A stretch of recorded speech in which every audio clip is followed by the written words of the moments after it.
네, 안녕하세요. 조금 전 소개받은 한미약품의 경대성입니다. 오늘 저는 그 제약사에서 바라본 헬스케어의 디지털 전환이라는 주제로 말씀을 드릴 예정입니다. 발표에 앞서서 저에 대해서 간단히 좀 말씀을 드리면요. 저는 현재 한미약품에서 데이터 사이언스 팀 그리고 디지털 헬스케어 사업 TF를 총괄하고 있고요. 그리고 최근에 저희가 KT하고 그다음에 카톨릭 대학교 기술지주와 같이 디지털 치료제를 만드는 합자법인을 설립했습니다. 거기에 회사 이름이 디지털팜인데 그 디지털팜의 COO도 겸직을 하고 있습니다. 그 외 대외 활동으로는 의료 빅데이터 관련된 여러 학회에서 의료 빅데이터 연구를 같이 함께하고 있는 산업계의 일원이다라고 보시면 될 것 같습니다. 일단 오늘 발표에 앞서서 어떤 용어에 대한 개념 정립부터 좀 하면 좋을 것 같습니다. 일단 헬스케어가 있고 헬스케어라는 큰 범주가 있고 오늘 말씀드릴 디지털 헬스케어는 그 헬스케어 안에 범주 안에 포함이 되어 있죠. 건강관리 중에 디지털 기술이 사용되는 그런 영역입니다. 거기에는 이제 IoT, AI, 그리고 3D 프린팅, VR, AR 등등 이런 기술들이 접목된 영역이 디지털 헬스케어다라고 보시면 될 것 같고요. 그 안에도 모바일 헬스케어가 있고 그 모바일 헬스케어 안에 원격 의료가 들어가 있고 그 외에 이제 디지털 치료제, 개인에 대한 유전자 분석, 그리고 디지털 영역이 아닌 일반적인 의료 영역 이렇게 구분이 되어 있다라고 보시면 될 것 같습니다. 그러면 디지털 헬스케어 영역 안에는 또 어떻게 구분이 되었는지를 보시면요.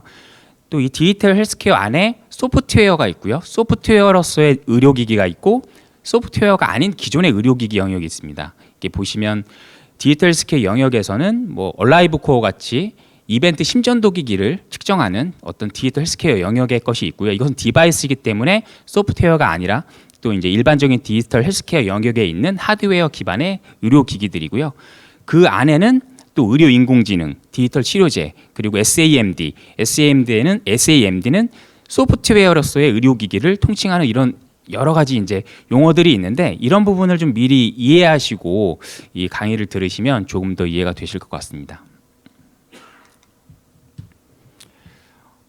최근 들어서 이 헬스케어 영역에서 디지털 치료제라는 이야기들이 굉장히 많이 나오고 있습니다. 과연 이게 어떤 형태이냐, 앱이냐, 디바이스냐, 과연 이게 어떠한 기존의 전통적 치료제와 무엇이 다르냐라는 그런 궁금증을 많이 가지고 계신데요.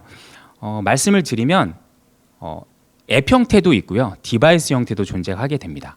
그리고 굉장히 유망한 성장 가능성을 갖고 있기 때문에 국내외 굉장히 많은 회사들, 특히 스타트업 중심으로 개발이 이루어지고 있고요. 특히 비대면 진료가 앞으로 활성화가 될 텐데 거기와 연계되어서 크게 확장될 것으로 추정이 되고 있습니다. 국내에서도 지금 한 15개 업체들이 시제품을 개발하고 임상을 통해서 이제 완제품을 곧 출시할 것으로 앞두고 있는 그런 상황에 임박했다고 보시면 될 것 같고요. 식약처도 이런 인허가 절차에 대한 준비를 진작부터 준비를 했고 빠르면 올해 말 늦어도 아마 내년 초 상반기 내에는 국산 1호 디지털 치료제가 나오지 않을까 싶습니다. 아마 영역은 불면증이나 호흡재활 쪽에 아마 먼저 될 것 같고요. 신병원도 지금 현재 수과에 관련된 논의들을 굉장히 활발하게 하고 있는 것으로 알고 있고요. 이런 것들이 다 준비가 되면 국내에서도 아마 국산 디지털 치료제가 이제 곧 선보이게 되고 그 부분이 우리나라 대한민국 국민들에게도 적용이 돼서 아마 국민 건강에 전통적 치료제와 함께 이바지를 할 수 있는 시대가 머지 않았다라고 보시면 될 것 같고요. 지금 현재 시장 규모도 현재 34억 달러에서 앞으로는 69억 불까지 한 2, 3년 내에 급격하게 성장할 것으로 예상이 되는 굉장히 유망한 시장이다라고 보시면 될 것 같습니다. 그리고 또 하나의 이슈가 이제 비대면 이슈입니다. 코로나 전국에서 굉장히 많은 핫 이슈가 됐던 부분인데 국내도 이제 이 비대면 진료가 곧 도래할 것 같습니다. 아마 관심 있으신 분들은 신문 기사를 접하셨을 텐데 지난 7월, 8월 그리고 최근 10월에도 이 비대면 진료가 어떻게 갈 것인지에 대한 정부의 방침이 발표가 되기도 했습니다. 요약해서 말씀을 드리면 일단 내년 하반기까지는 법제화를 완료하겠다라는 정부의 발표가 있었고 그리고 1차적으로 모든 영역에서 이 비대면 진료를 오픈할 것이 아니라 1차 의료기관, 여러분들이 잘 아시는 의원급 그리고 만성질환 그리고 재진 중심으로 이 비대면 진료가 이제 활성화가 되고 그러니까 시범적으로 운영이 되고 그 이후에 전반적으로 전체 영역으로 확대되지 않을까라는 생각을 하고 있고요. 그 비대면 진료에 대한 필요성은 일단 우선적으로는 의료 소외 지역 중심으로 많은 좀 효과가 있지 않을까라는 생각을 해봅니다. 최초에는 의료인분들도 많이 반대를 하셨는데 요새는 의협을 중심으로 좀 의사분들도 주도적으로 이 비대면 진료에 관여하고 주도하자라는 분위기로 많이 바뀐 것 같습니다. 그리고 이런 주제들도 이제는 좀 정부에서도 많이 풀어서 OECD 38개국 중에 대부분의 국가들이 다 이제 비대면 진료를 하고 있는데 아직 우리나라가 시행 전이고 시범적으로 운영이 되고 있긴 하지만 법제화가 되지 않은 상태에서 일단 임시적으로 이제 운영이 되다 보니까 많은 문제점을 낳고 있죠. 그래서 저는 이제 법제화가 빨리 되어서 정상적인 비대면 환경이 일어났으면 좋겠다라는 생각이 듭니다. 그리고 또 한 축이 이제 AI 진단입니다. 이제 과거에는 이제 사람, 그 의료인이 진단하던 부분을 AI 기술을 통해서 보다 정밀하게 진단 기술이 발전이 되고 그 발전된 기술을 기반으로 해서 보다 정밀하게 환자를 진단하고 거기에 맞춤형으로 진료를 할 수 있도록 그렇게 이제 시장이 바뀌어갈 예정이고요. 이게 치료를 하기 위해서는 정확한 진단이 수반되어야 되는데 의료인분들이 굉장히 훌륭하시죠. 그런데 사람이시기 때문에 아무래도 좀 오류나 이런 것들이 일어날 수 있는 부분이죠. 이런 것들을 AI가 보조 수단으로서 앞으로 굉장히 좀 발전적으로 가지 않을까라는 생각을 하고 있고요. 국내에서도 영상 진단 쪽으로는 이제 루닛, 뷰노 이런 업체들에 대한 이름을 많이 들어보셨을 거예요. 이 두 회사가 국내를 리딩하고 있고 글로벌 진출까지도 굉장히 선도적으로 진행을 하고 있다라고 보시면 될 것 같습니다. 의료계에서도 이제 과거 2018년부터 이 닥터 앤서라고 해서 중증 질환 8개 질환에 대해서 정밀 의료에 대한 시범 사업이 이미 진행이 됐고요. 지금은 이제 버전 2 2001년부터 2차 사업이 진행이 돼서 우리나라 AI 진단에 대한 고도화를 의료계에서도 선도적으로 참여하고 있고 국내에 적용시키기 위한 많은 고생들을 하고 있다라고 보시면 될 것 같습니다. 자, 그러면 앞으로 이 제약 산업에서 디지털 전환이 어떻게 일어날 것이냐, 환자 입장에서는 어떤 변화가 있을 것이냐에 대한 말씀을 좀 드리면요. 기존에 여러분들이 이 몸이 아프실 때는 아마 약을 복용하시거나 주사제를 투여받으셨을 거예요. 그런데 이제 현재도 약과 함께 현재 디지털 기술이 접목이 돼서 디지털 치료제나 EMR, 그러니까 전자의무 기록에 연동이 된 이런 디지털 치료제들이 함께 콜라보로 질환을 치료하는 데 쓰이게 될 것이고 미래에는 개인 맞춤형 진료, 전통적 치료제와 디지털 치료제 그리고 IoT 센서가 그 사람의 환자의 모든 생체 신호들을 실시간으로 수집을 하고 또한 정부에서 추진하고 있는 마이데이터, 과거의 이 환자에 대한 의료 기록들이 다 그 정보 하나의 플랫폼 안에 녹아들어서 개인 맞춤형 진료가 활성화될 것으로 예상이 되고 있습니다. 자, 디지털 치료제는 기존 전통적 치료제와 무엇이 다르냐? 일단 기존 신약을 개발하기 위해서는 10년 이상의 시간이 들어가고요.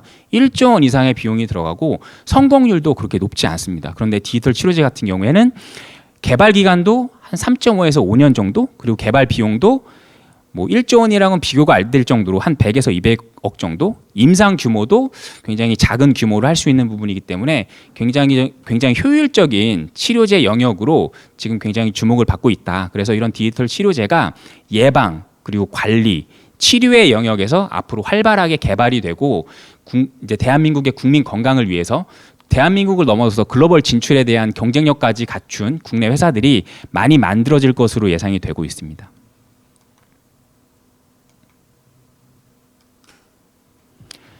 자, 이제 환자에게 기존의 약과 이제 디지털 치료제, 엄밀히 따지면 디지털 치료 기기라고 명칭을 하는 게 맞겠습니다. 이게 소프트웨어로서의 의료 기기를 이제 디지털 치료 기기로 공식적으로 명칭을 하기로 이제 정했기 때문에 기존의 약과 디지털 치료 기기를 환자가 처방을 받게 되면 이제 디지털 스퀘어 플랫폼, 이건 EMR과 연동된 디지털 스퀘어 플랫폼 안에서 디지털 치료제가 처방이 되고 거기에 관련된 여러 가지 웨어러블 기기들이 같이 수령이 되고 환자가 디지털 치료제와 기존 치료제를 복용하면서 환자의 상태가 어떻게 변화되는지에 대한 모니터링도 가능하고, 그렇게 되면 의사분들은 이런 것들이 데이터가 쌓이게 되면 진단과 처방을 향후에 더 최적화할 수 있는 그런 환경이 만들어지고, 이것이 선순환됨으로 인해서 개인 맞춤형 진료가 가능할 것으로 그렇게 예상이 되고 있고요. 특히 인지행동 치료, 특정 질환에서는 DTX 처방이 필수적으로 들어가지 않을까라는 조심스러운 예측을 좀 하고 있습니다.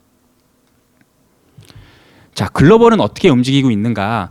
페어 테라피틱스라는 회사에서 2017년도에 약물 중독에 대한 디지털 치료제를 내놨습니다. 알킬리 등등 해서 지금 ADHD 치료, 과민성 대장 증후군, 불면증, 그다음에 호흡재활 관련된 치료제들이 글로벌 특히 이제 미국 회사를 중심으로 많이 이제 먼저 선도적으로 제품을 내놓고 있고, 많은 R&D를 진행을 하고 있는데요. 이 회사들도 글로벌 빅파마들이랑 같이 콜라보로 같이 네트워크를 형성하고 협업을 통해서 시장을 형성하고 있다. 아직까지 무르익었다라는 표현을 하기에는 조금 무리가 있지만 점차적으로 시장을 확대하기 위한 노력들과 R&D, 그다음에 많은 투자들이 이어지고 있다라고 보시면 될 것 같습니다. 국내에서도 웰트, 라이프 시멘틱스, 뉴넵스, 헤링스, 로안 이런 회사들이 지금 많은 디지털 치료제를 개발하고 있거든요. 웰트는 불면증, 근감소증, 라이브 시멘틱스도 호흡재활, 그리고 뉴넵스라는 회사도 시각장애, 그다음에 헤링스는 암 환자에 대한 예후관리, 로아는 치매 예방, 이런 디지털 치료제들을 활발하게 개발을 하고 있고요. 서두에서도 말씀을 드렸지만 디지털 치료제, 국산 디지털 치료제는 아마 빠르면 연내 아니면 조심스럽게 내년 상반기 중에는 국산 1호 디지털 치료제가 탄생되지 않을까라는 예측을 조심스럽게 하고 있습니다. 국내도 마찬가지로 스타트업 중심으로 개발이 되고 있고요. 국내 제약사들과 함께 이제 국내 제약사들은 투자의 형태든 아니면 협업의 형태로 앞으로 많은 그런 어떤 콜라보로 국내 어떤 디지털 치료제 확산을 위한 그런 비즈니스가 이루어지지 않을까라고 좀 예측을 하고 있습니다.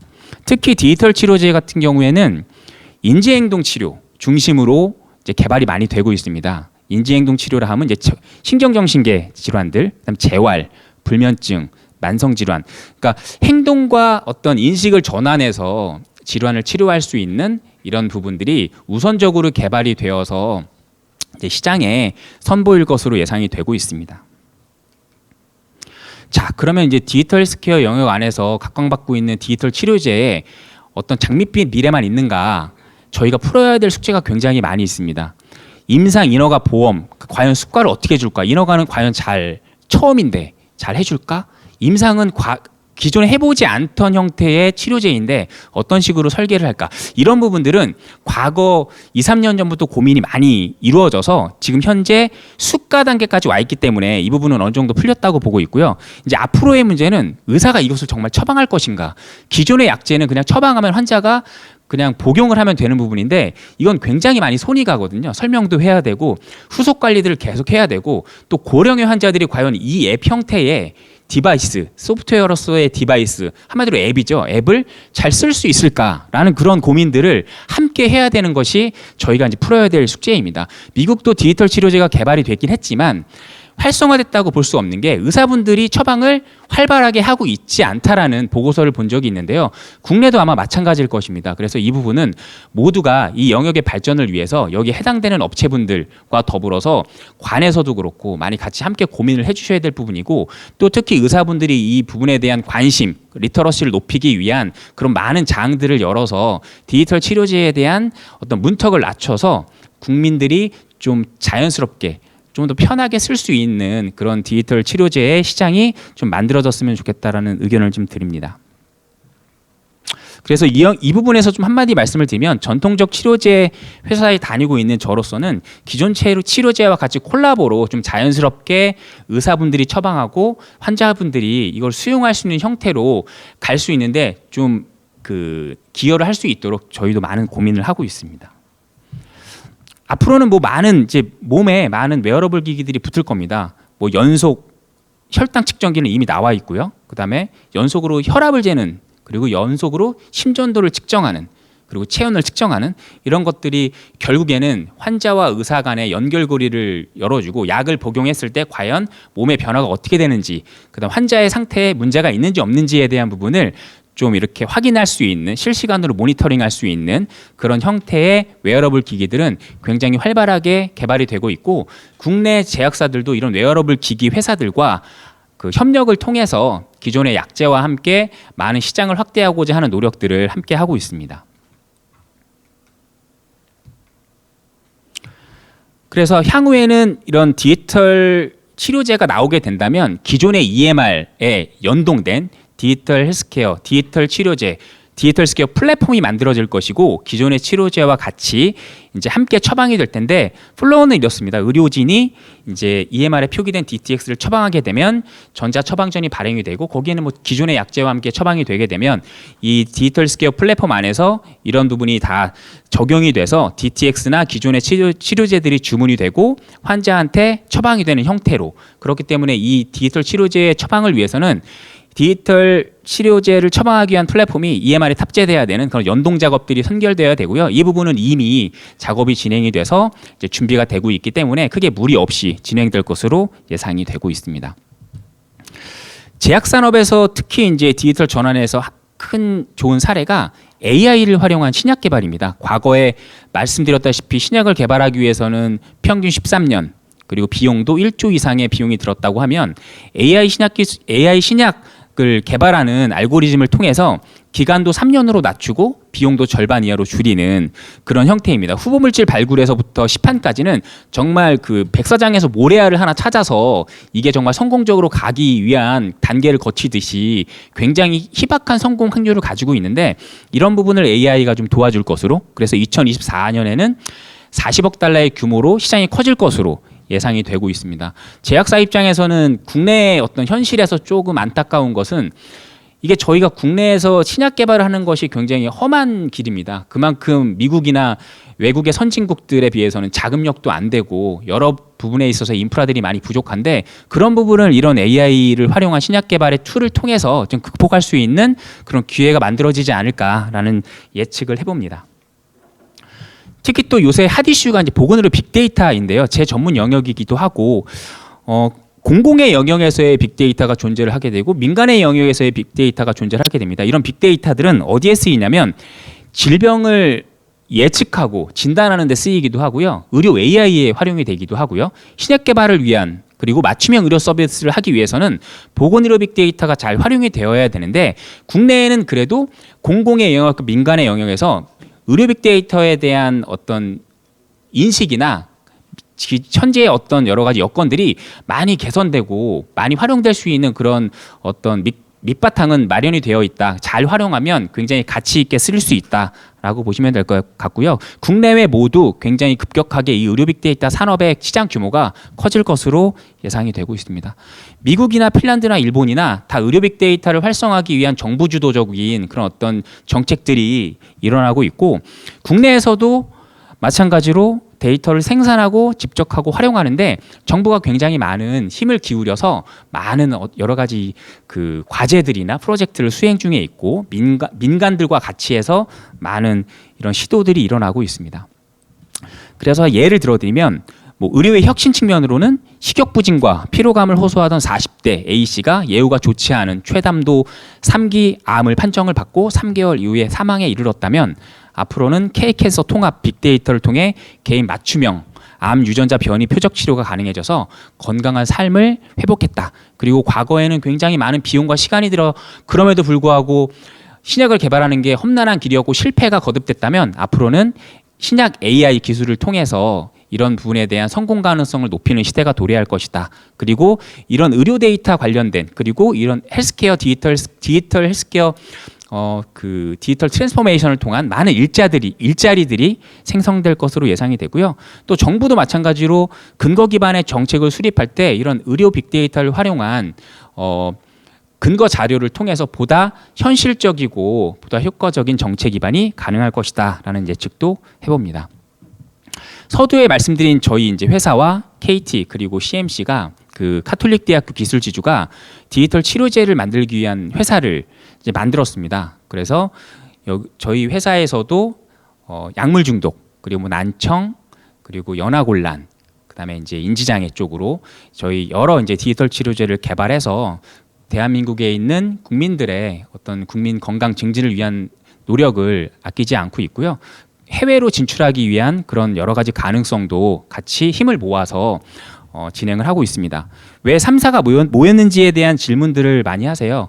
한미 같은 경우에는 전통적인 치료제를 팔아본 영업 마케팅에 대한 경험이 있고요. 인허가에 대한 그런 경험들이 있습니다. 카톨릭 기술지주 같은 경우에는 의료인이 있죠. 그러니까 임상에 대한 어떤 충분한 인프라를 제공을 하게 되고 이게 만들어졌을 때 실질적으로 처방을 해보실 수 있는 의료인의 풀들이 굉장히 많이 확보가 되어 있다라고 보시면 될 것 같습니다. KT는 뭐 말씀드리지 않아도 디지털 플랫폼 대표 국내 회사이기 때문에 이 3사가 합쳐서 디지털팜이라는 회사를 만들었고 이 회사는 디지털 치료제 시장에서 좀 선도적인 역할을 하고자 지금 역할을 열심히 하려고 힘을 모아서 지금 나아가고 있는 중입니다.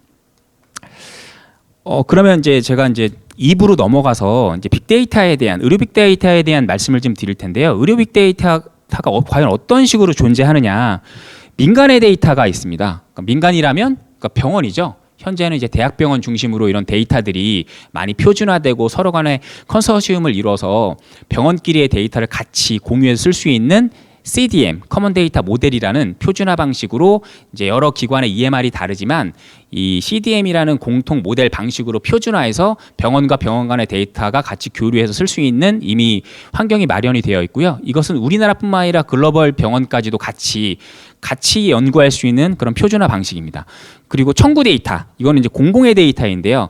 잘 아시는 건강보험 데이터, 그리고 심평원 데이터, 그리고 질병청에서 관리하고 있는 국민건강 영양조사 자료, 그리고 미믹3라는 미국의 데이터, 바이탈딥이라는 서울대에서 생산하고 있는 수술실 내의 데이터, 이런 데이터들이 존재하게 됩니다. 또한 국가 차원에서 마이데이터 사업이 진행 중에 있습니다. 마이헬스웨이라는 이제 프로젝트명이고요. 여러분들도 지금 만약에 스마트폰이 있다면 나의 건강기록이라는 앱을 찾아서 까시면 내가 대한민국 안에서 급여 범위, 그러니까 비급여가 아닌 급여 범위 안에서의 의료 서비스를 받으셨다면 그 기록들이 거기 다 들어와 있습니다. 지금 바로 확인해 보셔도 좋을 것 같고요. 그럼 마이데이터 사업이 왜 중요하냐? 그런 데이터를 기반으로 이제 맞춤형 진료가 가능한 그런 어떤 백그라운드가 마련이 되는 거죠. 연세 드신 70, 80 먹은 할머니한테 과거에 어떤 약 드셨어요? 어디가 편찮으셨어요? 구두로 확인하는 것보다 그런 근거를 명확하게 마이데이터를 통해서 확인한다면 보다 정밀한 진료, 정확한 진료가 가능할 것으로 예측이 되고 있습니다. 아스피린을 장기 복용했더니 위암 발병을 낮추더라라는 연구를 진행한 바가 있고요. 서울대에서 진행을 했습니다. 46만 명 데이터를 썼고 건보 데이터를 썼습니다. 현실적인 임상 환경에서 이 환자를 모은다? 굉장히 불가능한 일이겠죠. 고대 가정의학과 팀에서도 1,700만 명 건강검진 데이터를 활용해서 메타볼릭 신드롬이 있는 군 없는 군, 대사증후군이 있는 군과 없는 군에서 파킨슨 유발률이 2.2배 차이가 나더라. 1,700만 명 저희가 임상에 모을 수가 없습니다. 현실적으로. 그렇지만 빅데이터 환경 내에서는 환자를 모으지 않아도 많은 비용을 들이지 않아도 이 안에서 할 수 있는 또 연구에 대한 옵션이 있다. 모든 연구 영역에 대한 주제가 가능한 건 아니지만 가능한 영역이 있기 때문에 이런 것들을 잘 활용하면 의미 있게 쓰일 수 있을 것 같다라는 말씀을 좀 드리고요. 우리나라는 공공 빅데이터 개방 시스템이 이미 마련이 되어 있고 일정 소정의 절차만 거치면 데이터를 활용해 쓸 수 있습니다. 건보, 심평원 모두 데이터를 제공하고 있고요. 이 데이터 안에는 어떤 정보들이 있느냐? 이분이 어떤 질환을 앓고 있는지, 어떤 약을 드셨는지, 어떤 검사를 받으셨는지, 어떤 검사 수술을 받으셨는지에 대한 부분이 다 들어가 있습니다. 이게 좀 재밌는 데이터인데요. 2016년 기준으로 대한민국에서 샘플 데이터 기준으로 병원에 가장 많이 간 환자입니다. 부산광역시 사시는 77세 여성이시고요. 1년 동안 병원을 566회를 가십니다. 이런 부분이 어떻게 보면 현실적으로 확인할 수 있는 방법이 과거에는 없었지만 이런 빅데이터를 통해서 확인할 수 있는 정보로 굉장히 좀 흥미로웠던 그런 분야이고요. 과거에는 의료 빅데이터 연구가 카테고리별 랭크도 굉장히 낮고 임팩트 팩터도 낮은 데서 시작을 해서 지금은 자마나 란셋 같이 굉장히 저명한 저널에 올라갈 정도로 굉장히 중요한 임상 데이터로 쓰이고 있다고 보시면 될 것 같습니다. 이것은 사회적 비용 분석 연구를 진행했던 부분인데 국가과제였습니다. 이거 보통 실제로 사람을 대상으로 한다고 하면 1년 이상 걸릴 그 연구인데 저희는 15일 만에 종료한 사례입니다. 당뇨 환자들이 1형이 있고 2형이 또 의존형, 비의존형이 있는데 이런 부분에 대한 사회적 비용이 1형은 연간 480만 원, 2형인데 인슐린을 투여하는 군은 1,080만 원, 2형인데 인슐린을 투여하지 않는 군은 280만 원의 연간 사회적 비용이 들어가는구나 하는 연구도 심평원 데이터를 활용해서 간단하게 마무리했던 사례입니다. 어떤 약제에 대한 처방 트렌드 분석 이런 것들은 제약사에 굉장히 유용한 정보들이고요. 또 과별로 어떠한 성분의 약제를 많이 쓰시는지, 그리고 어떠한 질병을 가장 많이 진료하시는지, 그리고 어떠한 약을 많이 쓰시는지, 그리고 고혈압 환자가 처음 병원에 왔을 때 어떤 약제를 가장 많이 주고 컨트롤이 안 될 때 어떤 약을 애동하는지 이런 정보들을 바로바로 쉽게 확인할 수가 있고요. 최근에는 이런 공공 데이터와 환경 데이터 이런 것들을 결합해서 하는 연구 형태도 굉장히 활발하게 일어나고 있다. 저희는 이런 것들을 좀 IBM이랑 같이 해서 빅데이터를 분석할 수 있는 환경을 수년 전에 이제 투자를 해서 만들었고요. 저희 회사 직원들이라면 쉽게 보건의료 빅데이터에 접근해서 이런 분석들을 할 수가 있습니다. 좀 전에 말씀드렸던 이런 것들도 특별하게 코딩이나 이런 거 필요 없이 엑셀에 피벗 기능 정도 쓸 수 있으면 이렇게 데이터를 자유자재로 쓸 수 있는 환경을 한미는 만들어 놨고요. 특히 이런 연구들을 진행함에 있어서 굉장히 좀 어려운 것이 연구원 확보입니다. 그런데 자기가 본인이 직접 하면 굉장히 좋은 그런 환경이 마련될 것으로 예상이 돼서 저희는 이런 빅데이터 연구를 본인이 직접 설계해 볼 수 있는 툴까지도 한번 개발을 해서 이렇게 실질적으로 활용을 많이 하고 있다라는 말씀을 좀 드립니다. 이제 거의 막바지인데요. 이제 최근에 데이터 3법이 통과돼서 데이터 간의 결합이 가능해졌습니다. 그래서 뭐 예를 들면 서울대병원 데이터와 건강보험공단 데이터를 결합해가지고 연구를 할 수 있는 그런 환경이 만들어졌는데 그런 것이 뭐가 중요하냐?